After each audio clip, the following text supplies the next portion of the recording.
This is the best follow-up strategy for churches I have ever seen. If you are struggling to get new guests that come into your church to come back again, then you want to watch this video all the way through the end.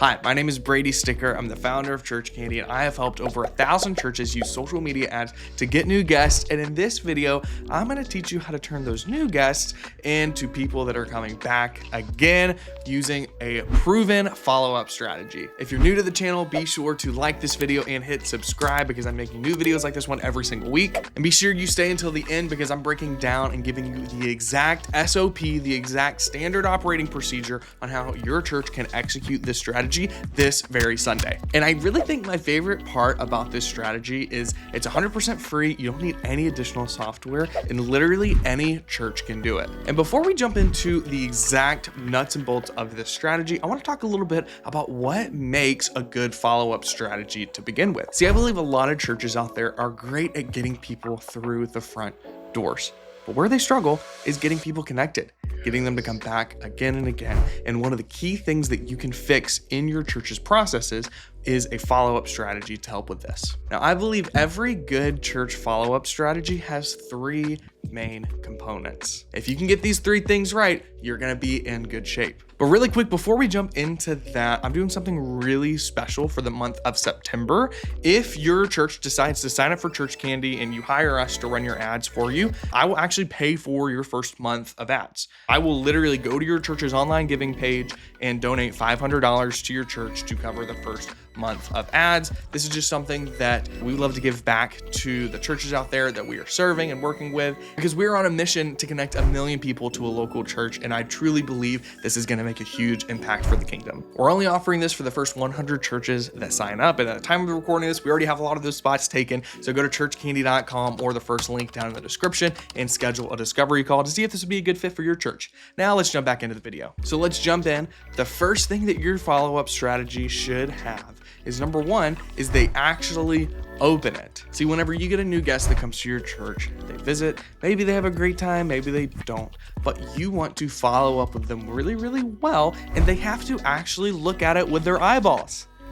This might sound self-explanatory, but you would be surprised. Let's take email, for example. One of the good news for churches is that email open rates from faith-based organizations have some of the highest open rates compared to any other sector. The bad news is, yeah, it's the best, but it's still only around 45%. So that means that more than half of the emails that you're sending, people are not even opening. So because of this, you cannot solely rely on email follow-up as your one strategy. On the other hand, if you really want to make sure people open what you're sending them, you might want to look into text messages for follow-up. See, the average text message has over a 98% open rate compared to emails for churches are closer to 45%. So texting people to follow up with them after they visit your church is going to get way more engagement compared to just sending an email. But this leads us to the second thing that makes a good follow-up strategy is it has to be personal.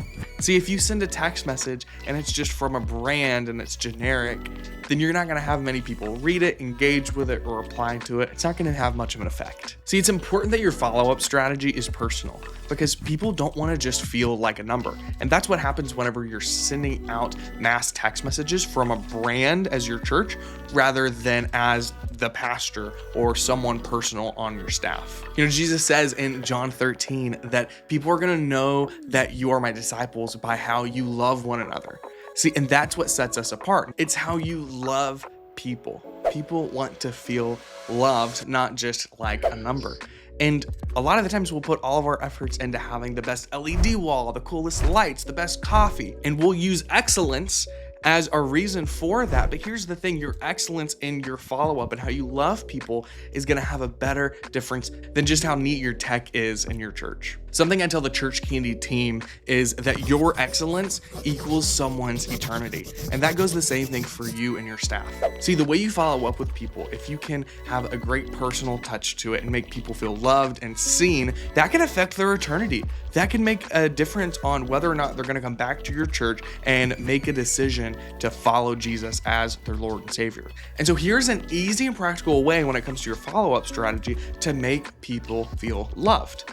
You just want to make them feel seen. See, I've heard it said before that the difference between someone feeling seen and someone feeling loved, it's so similar that people often can't even tell them apart. So if you can just make someone feel seen, they will feel loved. And that's why having a personal follow-up strategy is so important. I sat down with the associate pastor at Elevation, Pastor Larry Bry, and here's what he had to say about this. I was flying back to Charlotte a couple years ago from Chicago, and I was on the flight coming in, and God really just spoke to my heart. He said, when you stop seeing people, I'll stop sending people. And it really spoke to my spirit, like it's all about making that first-time guest, that person feel seen and known. And when we get too busy not to see them, when we become so distracted by all the stuff around us, we walk right by them. God's like, I'm not going to send my kids to the place where they're not going to be seen. And so that really drives me. And it's always driven our ministry to be like, let's be about making that guest feel so seen and known. They might feel seen and known by God. My two biggest takeaways are, number one is that there's power in the personal, and number two is you want to turn every single guest that walks through the front door into a one-on-one meeting. If you can find a way to do this consistently in your church, I guarantee you're gonna see a higher retention rate from your first-time guests. And so the three things that make a good follow-up strategy, number one is they have to actually see it. Number two, it has to be personal. And number three, it has to be scalable. Your follow-up strategy cannot just fall on one person. You have to have solid systems for your follow-up strategy in place, because let's say John and Sally are in charge of following up with people at your church. Well, one day you preach something and they don't agree with it, they decide to leave. Oh no, you don't have solid systems, and now that John and Sally left, you don't have anyone in charge of following up with people. See, if everything falls on one person, maybe it's you, maybe it's the lead pastor, if it's falling on one person, that is what you would call key man risk. And this is so bad. There are private equity firms that will not invest in a company if that company has what is called key man risk, where something falls all on one person. This is why you can't just have John and Sally bring some banana bread to all the first-time guests' house. And on that note, maybe bonus tip number 4, don't make things weird. You don't need to show up to someone's house or bring them bread. That might overwhelm them just a little too much. One of my friends, Pastor Ken Bennett from Connect Church, has done something really, really well with this in building what's called a concierge team. So instead of all the follow-up falling on him or just one staff member, they've built a team of basically virtual hosts or greeters that follow up with all of their first-time guests. And they even take it a step further. We're running their ads at Church Candy for them, and so they're getting a ton of leads of families that are planning a visit, but we all know that if you don't follow up with them really well, there's a low likelihood that the people that plan a visit are actually going to show up. So not only is the concierge team following up with people that are visiting their church, the concierge team's also following up with people before they ever step foot onto the church's campus. And now there is one type of follow-up strategy that I've recommended every single church that we work with at Church Candy to utilize in their guest follow-up and following up with families that plan a visit to their church from the ads we're running. And I saw this happen firsthand whenever I was in Bible college. So almost 10 years ago, when I was at Bible college at Christ for the Nations Institute in Dallas, Texas, I was serving at a local church in Cedar Hill, Texas. The church name at the time was Church on the Hill. Now I believe it is Hill City Church. The pastor there is Pastor Adam McCain, love him to death. And one Sunday I was playing the drums and my parents were in town, so they visited the church. They had filled out a Connect card and said on there, we're just visiting, we live out of town, but our son Brady, he goes to CFNI, he was playing the drums, so we wanted to come visit. And the way that this church followed up with my parents visiting absolutely blew my parents' minds. And that means a lot because my dad had served in ministry for years and worked in marketing for years too. So the day after church on Monday, my dad gets an email from the church and the subject line says something along the lines of, Billy, I recorded a video for you. And my dad sees it and he assumes like, oh, this must be a video that Pastor Adam recorded 2 or 3 years ago, and they just send to every single person that visits. And to my dad's surprise, he clicks on the email, he clicks on the video, and he watches it. And sure enough, there's Pastor Adam McCain. Hey, Billy and Rusty, it's Pastor Adam McCain here at Church on the Hill. Guys, thank you so much for being in our service this past Sunday. And thanks for filling out our little guest information. And I hope you like the gift we had for you. Just cool, man. I just thank you. Billy, Rusty, y'all probably filling out that information going, what's he going to do with this? Well, this is it. I don't think I got to shake your hand or say hello to you, so I wanted to do that in some kind of capacity. So I sent you a little video. The pastor took time out of his day to record a video and said my dad's name. And that made a huge impact on my dad, and he still talks about that to this day. And that is something that now we recommend every single church we work with utilize. And in fact, here's Pastor Evan Richer from Ramp Church. Their church grew from 500 to over 1,500 people in just 12 months. Their secret? Sure, we were running ads for them, but I'm gonna be honest, we were running the same ads for them as all the other churches we work with, and those churches didn't see the same results as them. You know what their secret was? Is Pastor Evan, anytime someone planned to visit, he would take time to record a video, and he would say the person's name, and he would send it to them. And on top of that, he would call every single person that had planned a visit. He would call them on Saturday and say, "Hey, Jill, this is Pastor Evan. I saw you plan to visit. I sent you that video this week.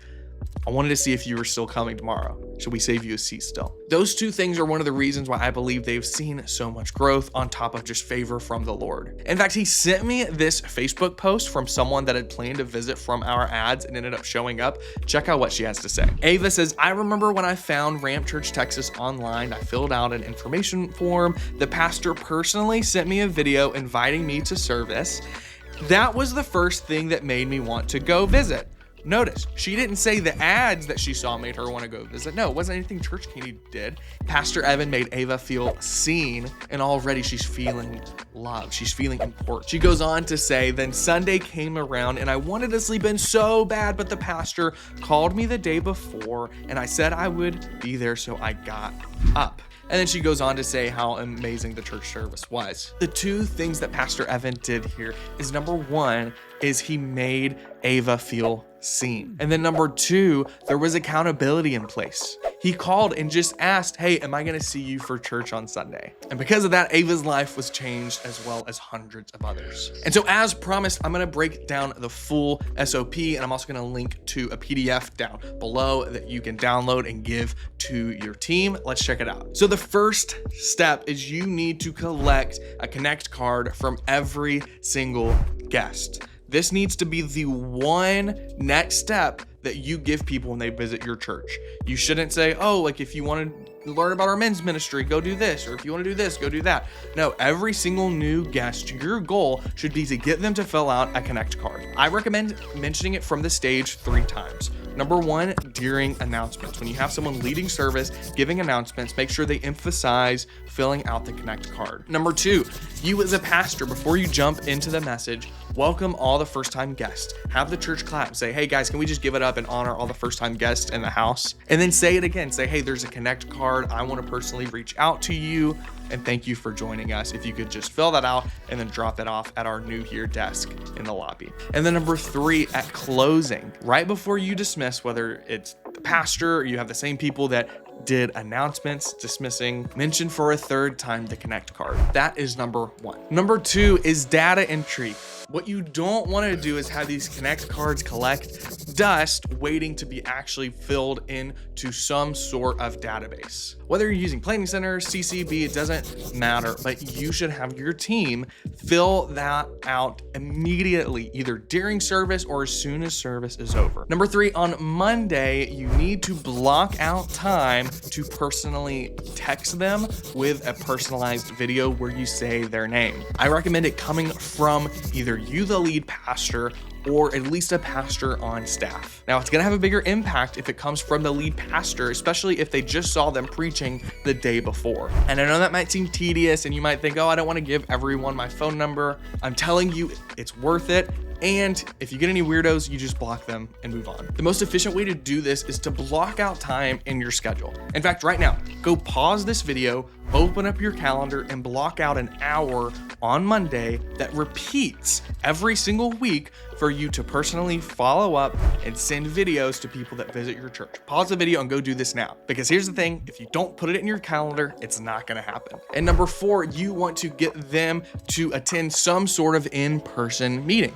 Whether it's grabbing coffee, lunch, dinner. If you can convert someone that visits your church into someone that's sitting down with you across the table for coffee or lunch, you're gonna have a really high conversion rate at getting them to actually stick and make your church their church home. And then number five, you wanna give them a next step. Whether you do growth track, next steps, or coffee with the pastor, whatever your simulation process is for your church, you want to personally invite them to that. Make sure they have the info, and don't just invite them, hold them accountable. Just like Pastor Evan called Ava the day before to ask if they're going to be there. Hold them accountable and ask, are you going to be there for Next Step classes? And maybe you're watching all this and thinking, Brady, all of this is great. I love the content, but we're not hardly getting any new guests to our church anyways. If that is you, I would love to invite you to schedule a call with the Church Candy team at churchcandy.com. We've helped over 1,000 churches use social media ads to get a ton of new guests. We would love to help your church too. That's going to do it for today's video, and I'll see you in the next one.